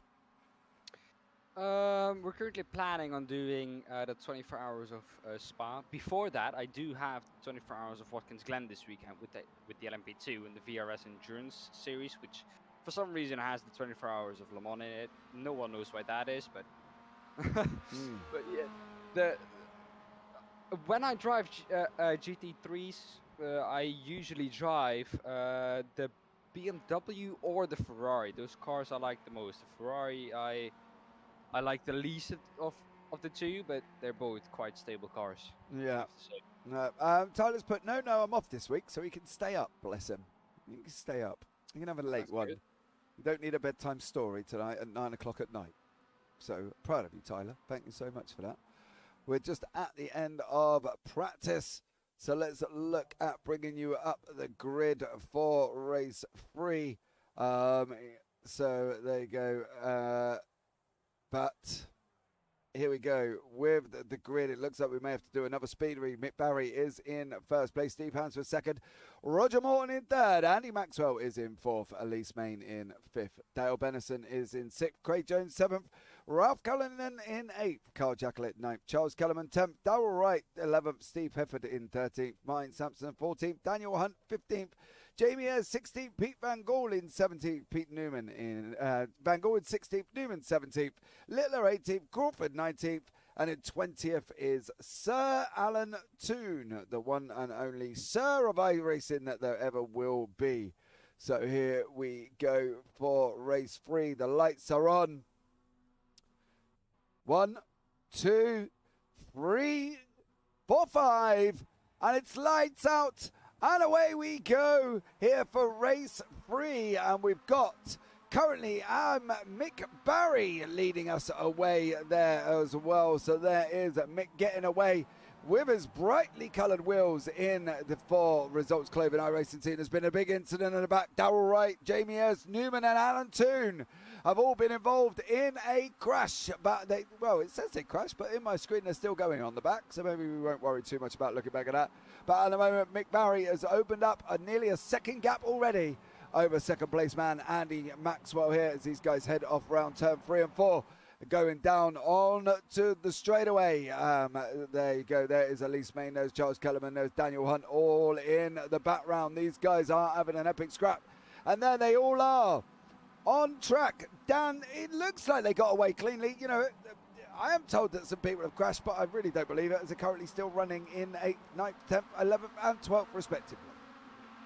Yeah, well, I think we might see a move for the lead shortly here, but Andy Maxwell there. Brilliant start from him. He got an absolutely rocket start from his grid position, but yeah, that is he's now up into second, and I think he will be looking to pass Mick Barry as quickly as possible. Yeah, Mick Barry going off round turn 9 under pressure from Maxwell, who's under pressure from Morton, who's under pressure from Steve Hansford. Car number 57 there. Morton was so unlucky in race 2. Oh wow. Unfortunately, there was a teammate incident, wasn't there, Dan, in race 2 for Roger Morton and Darrell Wright? Yeah, quite unfortunate, I have to say, what happened, but hey. Yeah, unfortunately, it put Roger all the way down the field. I think he ended up around about 16th or 17th, but he's making that move on the inside line of Andy Maxwell currently at the moment, and he makes it through into second place. Next on the list is Mick Barry. Can Barry hold it from Morton? Now, these are both AMs here in class. It doesn't mean anything regarding their overall pace because Morton was quite quick, wasn't he, in the last... Oh! Yeah. That's Benison and Sampson. I was looking at it and I saw them drop down the timing screen, so I was like, what happened? And then suddenly I saw them in the background. Well, let's see what happened there. Pete Van Gaal went off, first of all. Oh, no, Pete. Don't do it. Yeah, Newman gave him a little nudge. He had no room. He had no room, did he? And then yeah, on the inside was a car as well for Pete, and then, well, he ran out of room. Yeah, on the follow-on from that, here is Martin Sampson next to car number 211. That is Andy Littler. So When did they go off? They must have gone off very shortly at the end of turn 1, I believe. As we're coming down now, Martin Sampson, Andy Littler there, and car number 37 was involved in the next run on here. I'm going to wait because he does end up going off, does Martin Sampson? Yeah. There, on his own. So did Dale Benison there. Oh, and then they've come together.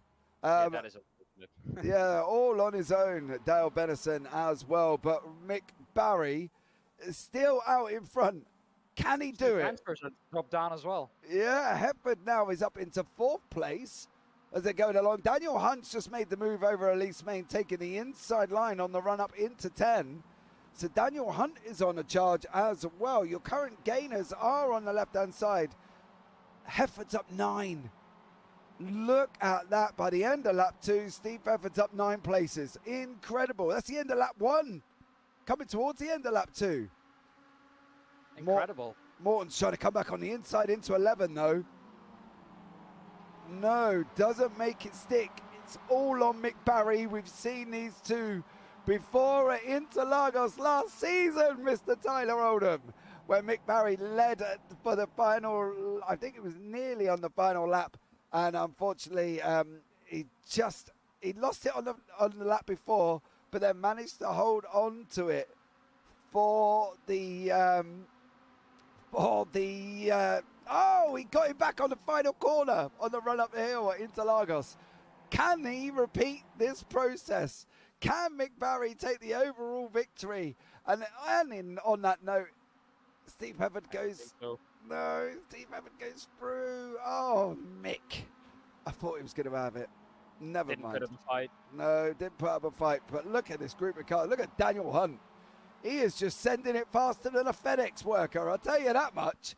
And he's got it now, and he's up into 4th place. There's a massive battle behind as well. Van Gool on the back round through recovery there. That is the Van Gool right jacklet battle behind that. Oh, Dan.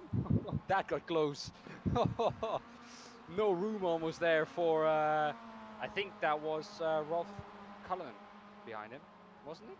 Yeah. Or was it Andy Maxwell in the 19? Yeah, and I think it was Andy Maxwell. Yeah, Ralph Cullinan in car number 32 there as well. And, well, it was just very, very close as Hunt. Oh, Hunt goes wide. Manages to keep it on track. We do have 18 cars. Pete Newman and Steve Hansford are, I believe, out, unfortunately, this one earlier on. But we're on lap 3 of 7 laps here at the Twin Ring in Japan. If you are watching it, let me know how everything is and whether or not you're having a good evening. As we can see, these guys from the UK SimRacers putting on an absolute epic show like they do every single week. There is Hefford, there is Barry, there is Morton. He's opened up a bit of a gap. Cullinan is, Craig Jones has just got past Maxwell. Cullinan with a big puff of smoke there. I tell you what, it was like a 1940s chimney burning coal, he was, the amount of smoke that come out the back of him. I tell you that much. Absolutely incredible. Wow. This is racing. This is MX5 racing, Dan, at its finest. Yeah, I think you won't find it anywhere better than this. 20 cars going at it side by side. Andy Maxwell now overtaking Craig Jones. Yeah, Maxwell overtakes Jones. Maine is in the mix. It's just like a stalking lioness in the background. And the prey is the gazelle of Andy Maxwell and Craig Jones as they continue to swap. Oh! Maxwell and Jones, there was contact there. Maine almost looked like, though, she took a precautionary, hold on, I'm going to break here, because these two were looking like they were going to go off, didn't they? And they're still looking at it now. Maxwell and Jones, I tell you what, you guys need to take a bow. This is absolutely incredible. Maine is, I'm not going to, she's looking like the prey. She's waiting for the prey to die. And it's getting definitely close from these guys here. But also, Daniel Hunt is now all over the back of Mick Barry. Roger Morton's cleared Mick as well. Daniel Hunt again. The longer this takes, I think, James, the further away Steve Hefford will go at the front of the field. So if he wants to have a shot at victory, I think he needs to do it quickly. Yeah, and I don't think it's going to be long. It's got about 3 laps remaining here before he looks at going at the end of the race. And I think he's going to be looking at sending it down on the inside. He's got to really on the inside of 11 to try and pull the gap. Hefford's got a 2.5 second gap. Hunt pulls out. This is it over Barry on the inside. Job done. Next on the Daniel Hunt, I must get past everybody list is Roger Morton. Can Daniel Hunt clear Roger Morton with 3 laps remaining? And I tell you what, though, Dan, the way he's looking at the moment, I wouldn't put it past Daniel Hunt at all. Yeah. Well, the thing that I'm interested about now is, can we see an get an overall podium? Because Roger Morton here, with only, I think, 3 laps to go now, 2 or 3 laps, he is looking strong for a podium. Yeah, he definitely is. We see that Mick Barry and Cullinan there having their own little battle. Maine is still dropping off at the back of the guy, car number 29. That's Jones. Barry's taken back up the inside. Oh, he's not letting this one go. No, he's not. And I was just waiting to see how it materialized, because the worst thing you want is what we discuss about, and you never take out a teammate. You shouldn't take out a teammate, Dan, should you?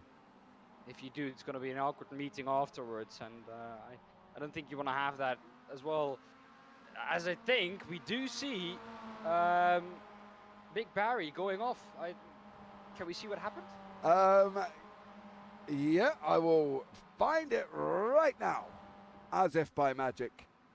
Here is Mick. This isn't. Please don't tell me this is contact with Ralph Cullinan. I think it's just him running wide on himself. Yeah, just ran wide all on his own. Poor Mick Barry. However, he is still in the order in 8th place. Roger Morton, Daniel Hunt.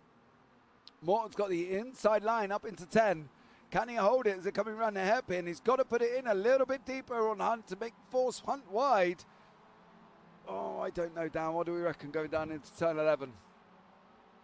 Well, it looks like Daniel has got the run here on the outside, but if Roger Morton can keep the inside line like he does now, he is likely to keep that position. There's another straight coming up though, and his run won't be the best out of turn 11 out to 12, 13, and 14.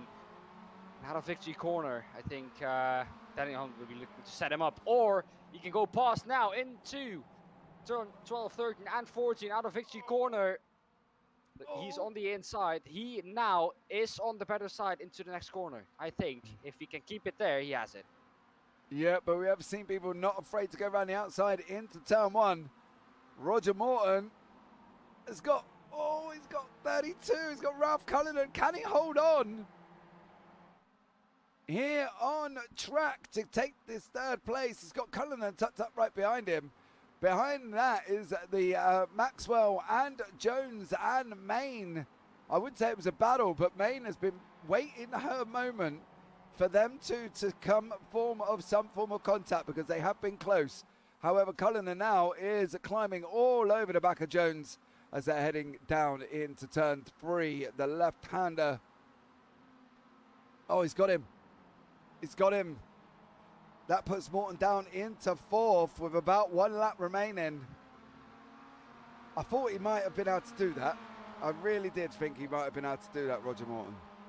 Yeah, the gap was bigger to Ralph, but the fighting he put up against Daniel, I think, slowed them down both. And I think once Ralph Cullinan got in that slipstream, he never looked back.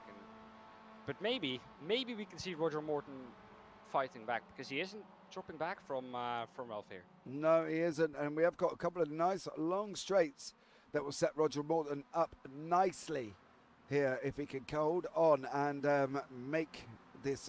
He's got to stay close in 10 to be able to get that run down into 11. Cullinan doesn't look, he's only got 7 attempts to Hunt.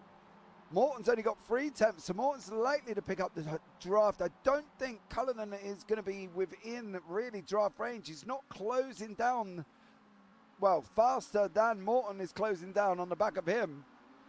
We'll get a little bit, but not too much in these cars. Yeah, we're going to have a look back up front as Steve Hefford comes round 13. That's wide, 29. Greg Jones gone wide there, I think, in turn 11. And that has allowed, I think, Alex or Andy Maxwell to get closer. Yeah, it is. And this is the final lap of the race. Let's go and have a look. On the white flag, there is the Maxwell-Jones main battle. Main's looking to take it up the inside of Jones on the final lap. Oh, there's another one. Elbows out. Elbows out. The Lioness. Next one is to the left, though. Oh, not going to get it. Jones is going to have the inside line. Or at the outside. She takes some speed through, though. But too much speed. Keeps it in and pointed in the right direction. That's a Main living for another day. Barry takes the same line as Main. Maybe got a little bit of that famous tunnel vision that you see there. And there you go. Daniel Hunt is now under attack by Cullinan. And Cullinan's got about half a lap to close half a second. I don't know. I don't know. Hunt is looking mighty. You know, between Hefford and Hunt, you know, they're up 23 positions. He's trying. Look at the gain on them. It's, you know, 23, 28 positions on the top 3 cars. Cullinan's closed up. Oh, Hunt went in deep, locked up, and he's got the run up into 10. What's going to happen, Dan?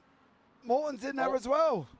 Well, we saw him go wide. Hunt will not have any slipstream, so if he can keep close, around the hairpin, down the long straight into 11. There might be a move.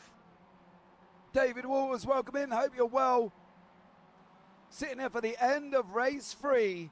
Final lap of the race. Daniel Hunt is in second place, trying to hold it from Ralph Cullinan, who's trying to hold it from Roger Morton. Behind that, Craig Jones is trying to attack Andy Maxwell. Behind that, Mick Barry has got Charles Kellerman for company. As they're coming now into the final section of the lap.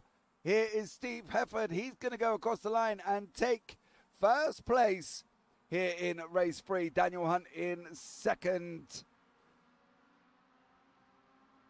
Oh, Ralph Cullinan just holds on to third from Roger Morton. Andy Maxwell holds on from Craig Jones. Elise Main. Mick Barry just holds on from Kellerman with Jamie Ayres behind him. Pete Van Gaal back in 11th after recovering after his incident. Martin Sampson, again, a good recovery, back up into 12th. Carl Jacklett in 13th. Andy Littler 14th. Darrell Wright 15th. Craig Crawford in 16th. Sir Alan Toon in 17th place. And here comes Dale Benison going across the line in 18th. Another epic race, Dan. You know, these guys are just show after show after show. And Dan, here's the results for you. Take us through. Yes. Well, Steve Hefford then wins the race. Brilliant drive by him. 3.7 seconds over Daniel Hunt. Ralph Cullinan in third. He takes the last spot on the podium. Roger Morton just not able to hang on for that podium.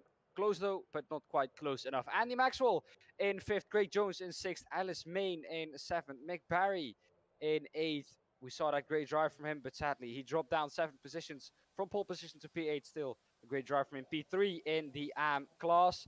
Charles Kellerman in ninth. Jamie Ayres, I think that's how you say it. Jamie Ayres in 10th.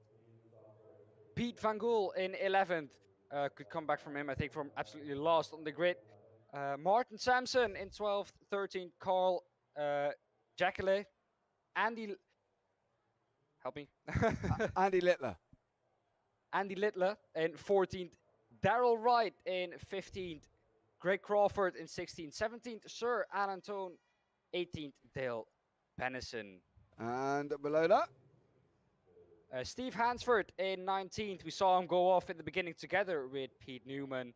They did go way too quick into the S's. That saw them into the gravel trap. They had a little touch there, and they are sadly out of the race. 6 lap down, P19 and P20 respectively. Yep, there you go, guys. That brings us to the end of race 3. Give us 2 seconds. We've just got to change sessions, and we'll be back very, very shortly.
Okay, guys, we are back, and there is a Mr. Steve Hefford waiting in the booth for us this evening to have a chat with. Let's bring Steve in and have a chat. Steve, how are you, young sir? Yeah, not bad. Not bad. You? Mate, you take a victory in a race, and you just sound like it's an everyday thing. Yeah. No, I'm hurting, man. I'm hurting. Ah. But yeah, no, that was good. I enjoyed that. It's, I think at 12th to 4th of the first lap. Sometimes things just open up nice for you, you know. Yeah, well, it was a gain of. And it did. I think it was a gain of 11 or I think there was 28 positions gained between the first 3 drivers in the last race. Yeah. That Dan was chasing me through the pack. I could see. Oh, Dan was absolutely flying, but not a bad night for you so far. Yeah. You know, mixed. there was a race you ended up at the back of the field. Well, I tapped someone on the exit. I think it was Mr. Morton, if it was. I'm really sorry, and I forgot to look back through it afterwards. But at the time, it was like that double left-hander after the first little straight, and just as I got back on the gas, he braked right in front of me. So it's like the difference between someone just getting on the gas and someone else braking at that same point. It's like there's not a great deal you can do, and I just tapped him round. So from what I saw at the time, I thought it was Mr. Morton who was around me, so I slowed and waited for him, but it still takes the edge off the race. You know, you don't want to be ending races like that. So, where are you seeing your race 4 then, Steve? Because you know every single week we discuss race 4, and it normally goes off with a bang, and we normally have some epic close racing, but it's kind of everybody then just puts all or nothing into it, don't they? Is that what we're going to see from yourself? I need to finish. No, I need to finish. I've had a couple of rough weeks where I've been top for the night, but the first week I got DNF in that last race, so that just wiped my points out for the night. And then the week after last week, I didn't join the last session in time, and I ended up starting lap down or whatever. Missed the start on the other. I think that was it. Was that last week at Alton? No, I don't. Maybe it was Monza the week before. Monza Junior? Yeah, Monza Junior, I think it was. But anyway, yeah, it was one or the other. But yeah, so I ended up with a couple of should have been good weeks that turned into average ones, you know, and you need to be finishing every week. So, yeah, I need to finish this last race and see where the dice is land, really.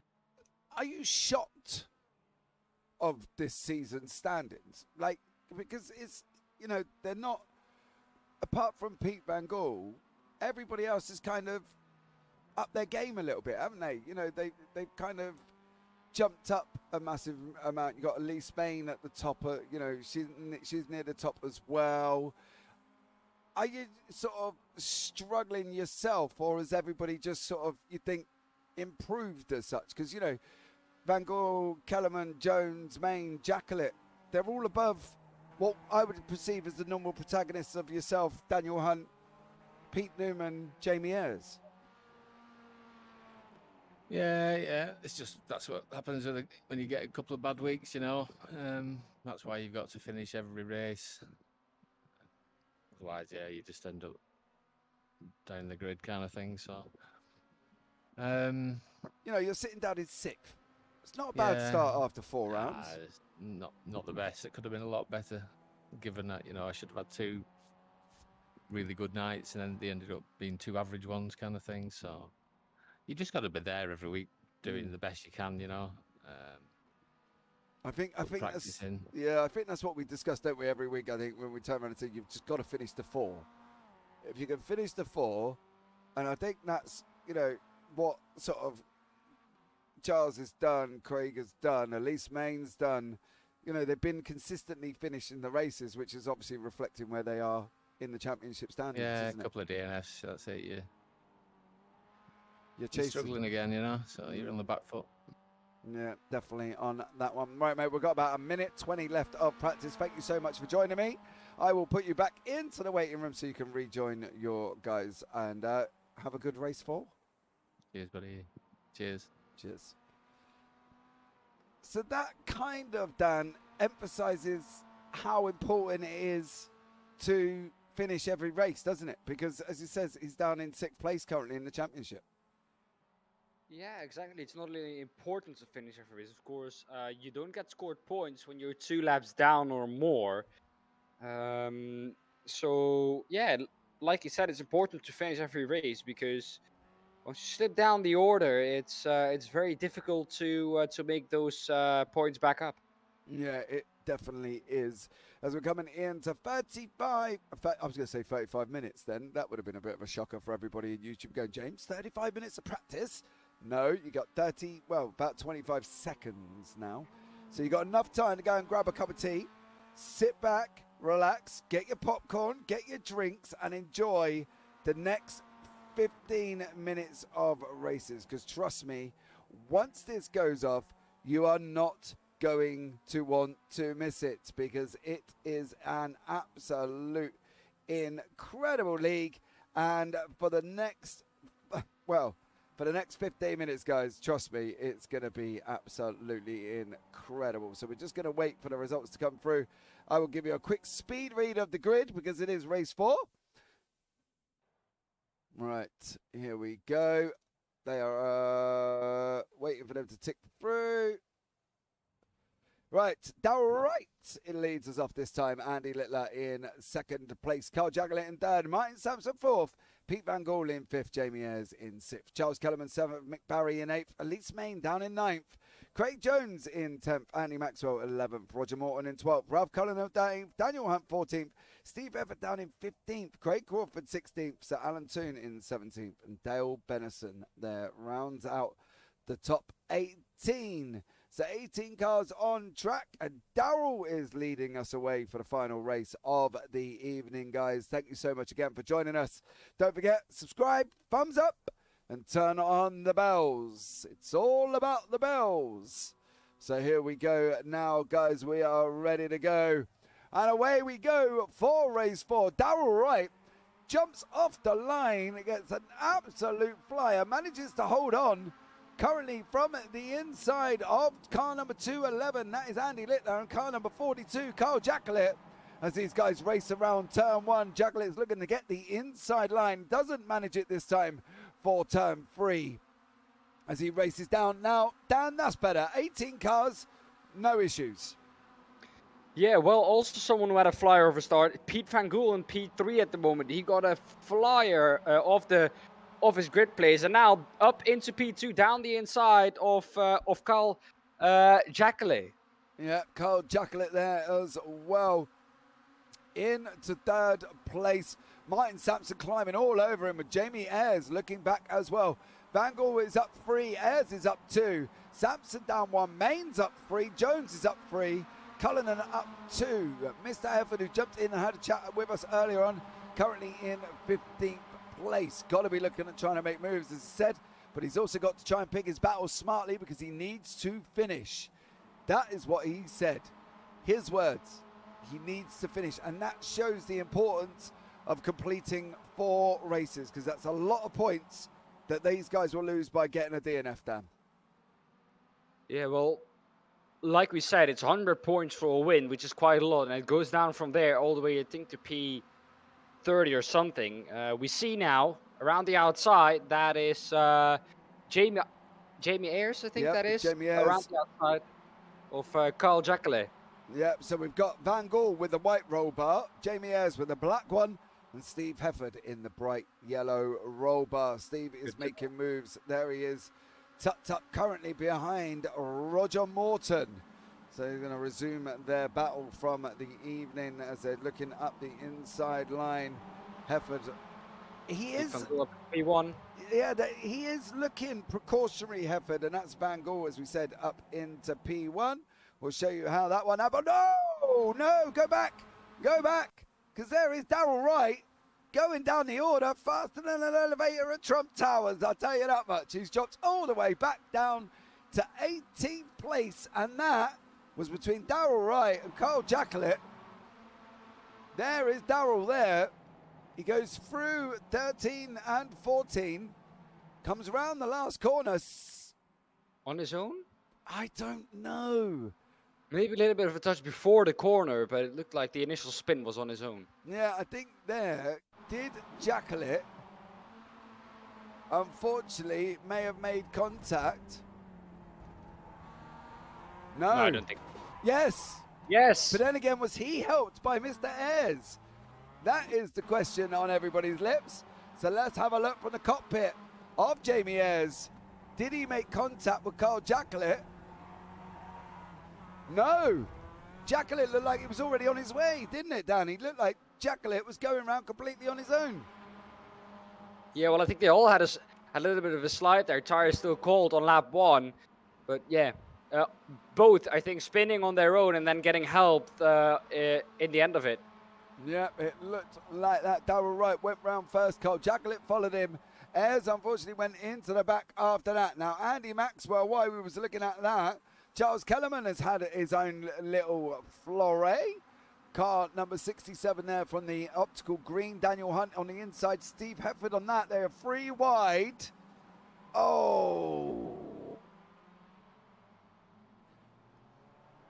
Yeah. Unfortunate. When Lucky to not get crashed into there, I think, when he was perpendicular to the track.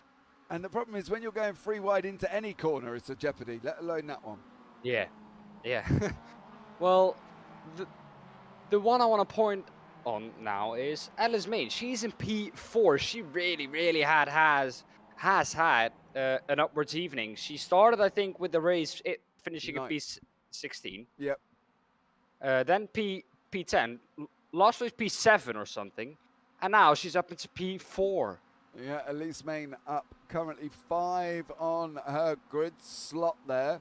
Does have Craig Jones attacking on the inside line as they're going round turn 2. Got the inside line for 3 or 4. So if you can just keep up beside.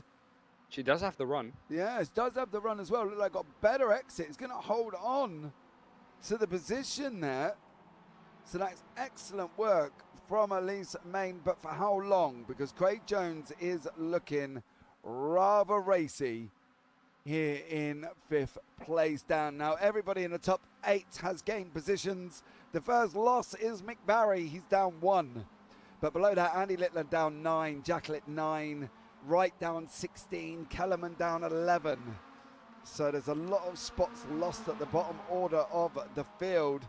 But at the moment, this is the battle between Main, Jones and Cullinan. How long can Elise Main keep the results clothing iRacing team? It's not about a team with Elise Main because her nearest teammate is Optical Blues Martin Sampson. And it's all about I for Main. And she has got to try and hold on because there is no help whatsoever from anybody from the optical red guys, because the nearest one is Carl Jacqueline, and he's all the way down in 12th place, Dan. It's going to be a tough order. It's a solo. She's got no teammates to help her out. Well, she does have now Steve Hefford helping her out, pressurizing Ralph Cullinan. So that's the only lucky thing she has now. Down the inside, I think, goes Steve Hefford. Is he going to make it work? It's 3 wide into turn 1. Can he get 2 flies in one throw or something? Is it that? 2 flies in 1 swat. That's what he wants. Yeah. Two flies in 1 swat. Dan working on his puns there in the middle of the race. I love it. Go on, Dan. Give it some. Go for it, mate. There he goes. Steve Evans is 3 wide with Daniel Hunt, Ralph Cullinan. Craig Jones has cleared Elise Main, but they're 3 wide going down into turn 1. Oh! Daniel Hunt looking up the inside of Hefford. Hefford's looking to get in that run down. Main's looking at coming back. Look at the battle in front. Main is looking at coming back over Jones. Take the inside line. The door's open. Oh! Jones. Oh. He gave a lot of room there. He gave a lot of room, didn't he? Main She could have is looked still at that. pretty close. She is still pretty close. Oh, yeah, absolutely flying. And Elise Main taking, trying to go around the outside, cut off again by Jones, left the car's length. But Main has got to tuck back in. Main's got to tuck back in because here comes Hefford. On the left-hand side, Steve Ever, car number 72, takes the inside line, clears main. Oh, that was smart by Steve, wasn't it? Yeah, very smart driving, knowing that Elise there had to take the wider line to try and get around the outside of Greg, and just knowing that if he cuts back now, he has more speed, and with that, he takes a 5th position from Ellis. Yeah, from Elise Main there, that is 5th position for Mr. Hefford. But look at these 4 cars. Main trying everything. Bar throwing the front door of her house out of that MX5. I think she's lobbed the bricks, the roof tiles, the chimney and everything at Steve Hefford, and still can't slow him down. Absolutely incredible. Van Gogh is out in front. Ayres is there. Ayres is under attack by Martin Sampson. Hefford's now trying to make the move on the inside of Jones. He's got the inside line 411. Oh, contact! Oh, he said no! Oh, so close. That was a no, you're not going to do that to my teammate one. Oh, that is the final brick out of Elise's Maiden's window. And she literally threw it at Craig Jones. Absolutely incredible. Hunt now is trying to climb all over him. Oh, cuts out of the back barrier, Jacqueline. Oh, no. Oh, no. Where was that? Did the door close on Carl Jacqueline that we didn't see on board the... Oh, there was enough room there. That is a weird one. Was there, though? On top of the JBB chopper, Carl Jacqueline is in the wall. In the wall. There was, look. He has enough room here, touches the wall, enough room on the right side once again. I think that's just the first time he touched the wall, something broke, I think, and from there on he was almost out of control of his car. Yeah, there you go. There is Alan Toon. First time we've seen him tonight, locked in a battle with Craig Crawford. Great to see Alan getting himself involved here as well. Currently in 15th place with Charles Kellerman behind him. Currently at the moment, and that is Alan Toon doing an absolutely stellar job. Jamie Ayres is under attack in 2nd place. Van Gogh looks like he's got this win wrapped up as we're on lap 5. I say that in the loosest term possible because we know how it can materialize down. One mistake and this track is not very forgiving. No, it definitely isn't.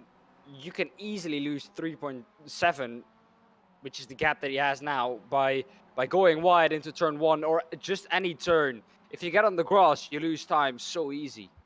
Yep, Sampson is heading down the straight between 10 and 11. He's got to be looking at the inside.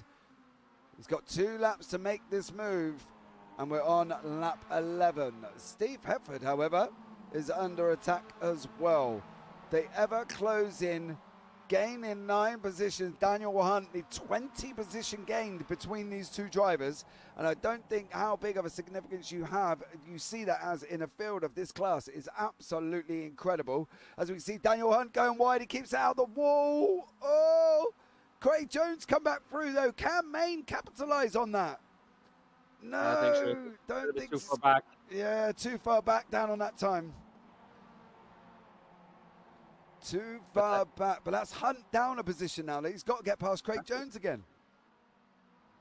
Exactly. Well, that was definitely not what he was looking for. He had a very, very good race. I think a race 3, but not what he was looking for this time around. No, but still in 6th place is Daniel Hunt at the moment. Ayres is not looking comfortable. As we can see, Martin Sampson. Sampson is looking at either picking his moment here, or he's just waiting patiently for to try and take the position. But he's got to get close enough to tow Ayres, don't we think, down that straight into 11, Dan? Possibly his best opportunity? Well, we've seen that 310s is not enough, but I think that is Jamie Ayres there making the mistake, and that is exactly what Martin Sampson wants.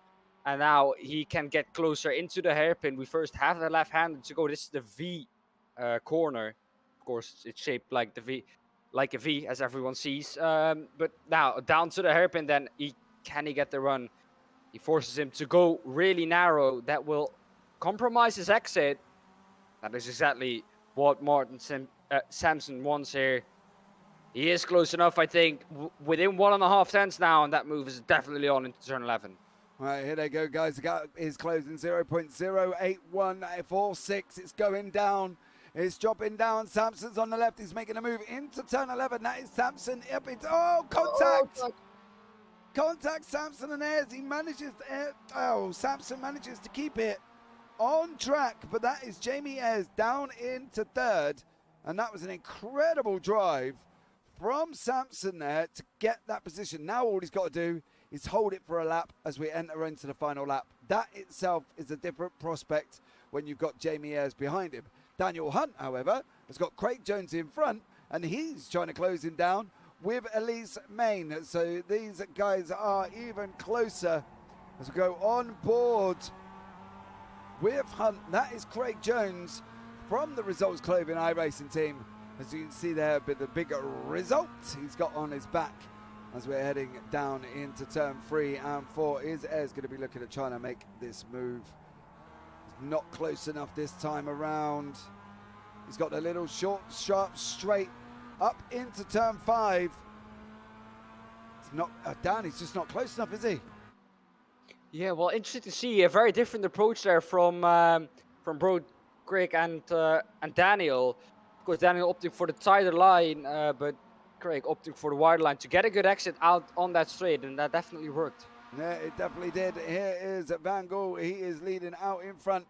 Sampson still leading from Ayres, but they have got the long straight between 10 and 11. This is going to be where Ayres is going to be looking at making his move. They come around turn 9 now. Is this what maybe Martin Sampson was afraid of, that this was going to happen on the last lap? Is that why he maybe didn't overtake him? Maybe, but would you not come off this corner and just hug that inside line? I would literally come off this corner now. If I was Martin Sampson, I'd be on the right-hand side of the track. I would not give him room on that inside line, and he's giving him room. The door is open. The door is open, but he is far back, though. He's got one move. He's got one move. He's got one move. He didn't use the one move. Oh. He didn't need it. He didn't need it. He did.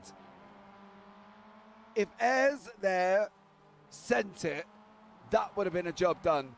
Could he have stopped the car? Different story altogether. But the door was there, wasn't it? The gap was there. As we can see, Van Gogh come across the line, take victory in race 4. Martin Sampson in second. Oh, spinner in the back. Spinner in the back. That is Craig Jones, I believe. No, he was up for a good P5. Craig Jones. Oh. Was there contact? Oh. He's revving it round. He's trying to keep it on. He loses the position to Roger Morton. Craig Jones comes across the line in 9th place in the end. Alan Toon coming across the line in 15th. Looked like he had a good battle with Charles Kellerman. Managed to get past Mr. Kellerman. And he comes across the line. Is he slowing down? No, it's all the way to the line. He did slow down. Oh, they're both trying to brake. Oh, bless. Alan Toon comes across the line in 15th. Kellerman comes across the line in 16th. Well, James, before you begin with the results, I want to point on that Craig Jones was in the lead of the AM Championship. Would you have gone for that move on the last corner for an overall position while you're fighting for a whole different championship? No. No, I wouldn't. Because I already know that I'm taking the lead in the AMs. I wouldn't have gone for it. And I don't know... It's a difficult one, you know, because looking back at it, right, we'll see it here again. There isn't a gap, so I wouldn't have gone for it. Hunt runs wide. I would have just lifted and let Hunt take the position. Yeah. But we're not in the car, and we're not Craig Jones, and we're not fighting for a championship. So, you know, it's a bit of a different scenario, really, don't you think? I think if we were in the car, maybe our racing edge may have done so. Guide us through the results there then, Dan, for race 4. Well, Pete Van Gool winning once again. Martin Sampson in second behind him. Jamie Ayres in third. Steve Hefford in fourth. Daniel Hunt fifth.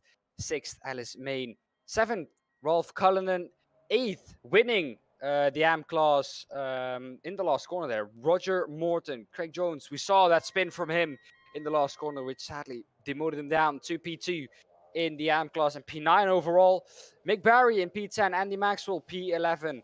Andy Littler in P12, Dale Bennison in 13th, 14th, Gray Crawford, Sir Alan Toon in 15th, Charles Kellyman in 16th, Carl Jacole in 17th, Darrell Wright in 18th.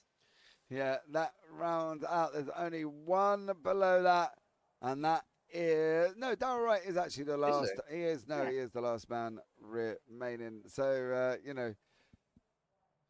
Pete Van Gool is in the waiting room. Let's bring Pete in. Good evening, Mr. Van Gool. How are you, sir? Good evening, gentlemen. I'm doing all right. You're doing all right. You've had a good night, haven't you? Yeah, well, got spun. I think I was 2 times in race 2. I got spun. But yeah, overall got some good points on this racing night. And to be honest, I haven't had any practice. The last time I drove this was an EF3, which is a bit more grippy and faster than this MX5 is. But yeah, in the end I got up to pace, so I really enjoyed tonight. Good. You're still leading the championship. Oh, that's good. Yeah, you're up to, I think, 1,347. So, you've not had a bad night, considering, young sir, you started the evening on 1,073 points, and you're now up to 1,347. That's a good haul of points. It's a good haul of points, according to obviously the spreadsheet that I'm reading from currently at this moment in time. Overall, to sum up your night's work, how would you sum it up for us? If I said to you, Pete, you got 1 sentence to sum up your evening, how would you do it? I loved it. Okay. And that's it. Yeah, I enjoyed it. And the racing was really good. And I had fun, and that's the main part of this, isn't it? Just having fun with your mates. And well, I had 2 podiums, I think, 3. No, I had a P5 and a 2 P1s, haven't I? Yeah. I can't remember, to be honest. Yeah. So yeah, the racing was quite all right, and I'm looking forward to next week, to be honest. Yeah. There you go. It should be a great one, as it normally is anyway, every week. Tuesday evenings, mate. Love a good Tuesday evening racing. You guys put on an absolutely spectacular show. But I think, you all know that. Yeah, and you have a new commentator in the booth tonight as well. Yeah, Daan Pepels has joined me this evening. Yeah. Dan, here we go. Here is your fellow countryman, I presume. Yeah, make me proud. Oh, thank Leading you. the championship and winning 2 races. Well, amazing drive, man, I have to say. Oh, thank you. It's good to have you in. I watched a bit of the stream in between the races. It's a really good commentary. Yep. Got to bring him in, Pete. Give him a chance to see this epic league. You know what I mean? Yeah, it's good telly, isn't it? Yeah, good telly. Good telly. All right, mate. I will let you go. We got a couple of more lined up in the waiting room, ready to go. So I will catch you next week, young sir. Thank you for having me, and catch you next week. Take care. Bye-bye. Bye-bye. Take care, man. Right, so we got Martin Sampson come into the booth with us this evening. Martin, how are you, sir? I'm not too bad, thank you. How are you? Mate, I'm fabulous. Everybody asks me that when they come in, and I'm like, I'm the same. I'm just happy. I know. Well, we're waiting for the day when you give us a different answer. Are you? Okay, so maybe next week when you come in, I'll go, no, mate, I'm not happy. Not enjoying it. Yeah. Can you imagine everybody be like, what? Did he just have to say? Well, exactly. No, dude. We'll all be coming in because we'll be worried about you. Oh, nothing but love, mine. If I was there, I'd give you a big old cuddle, bless your cotton socks. Mate, it's been a mixed bag for you tonight, isn't it? It has a bit. A lot of it was my own fault because I literally had no practice. I jumped on maybe 20 minutes before qualifying, did 3 laps. So I was kind of learning as I went along as well. So, but in the end, I'm relatively happy with my results. Yeah, I think you should be really, shouldn't you? It's not been a Oh yeah, bad night. You took a second in the last race. yeah. Having a great battle with Jamie Ayres as well. So that was great fun. I mean, a couple of incidents in race 3 where one of them was my fault. I saw a car spinning in front of me and just touched the brake a bit too hard and then lost the rear end. Yeah, you went round at But the same yeah, time, didn't you?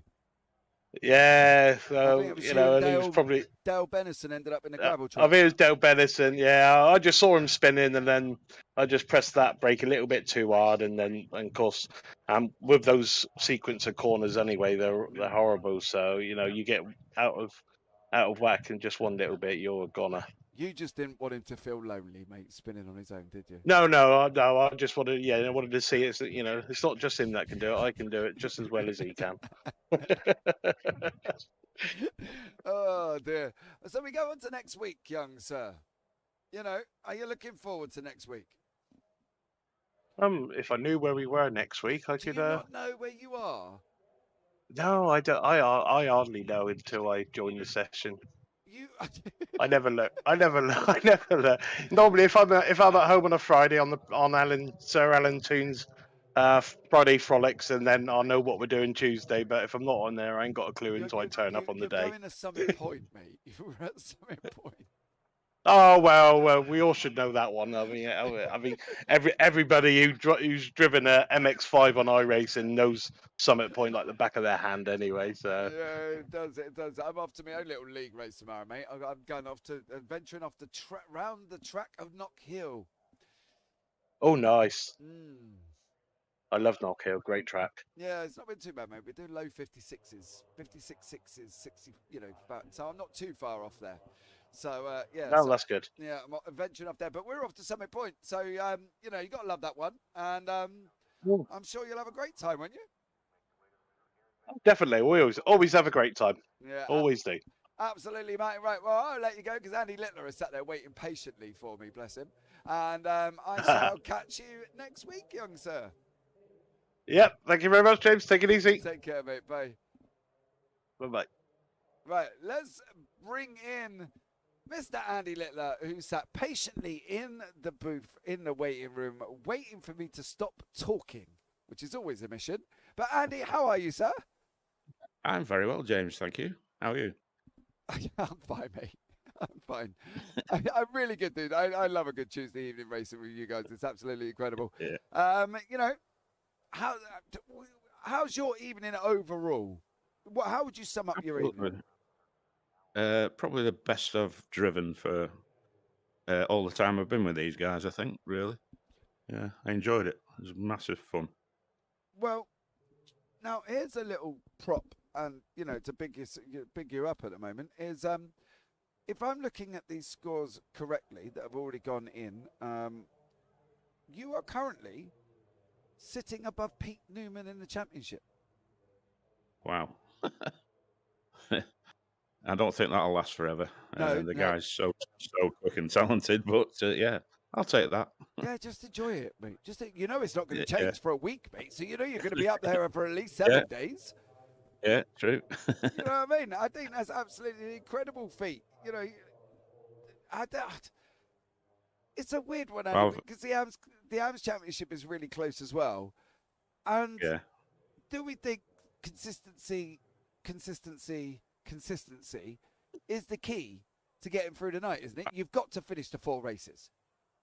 Yeah, when I first joined the group, Alan had won one of the championships just by, well, he just said finish basically, and and I've sort of taken that advice and try and finish as many as I can, be as clean as I can. But yeah, it's obviously the more you finish, the more points you rack up, don't you? So yeah, and the guys are just they're immense. The help you get off these guys is just awesome. Well, you have done really well. We're going off to Summit Point next week. Yep. Like that track. Yeah. Like that track. Are we going to see? Yep. Can I safely say we're going to see an Andy Littler win next week?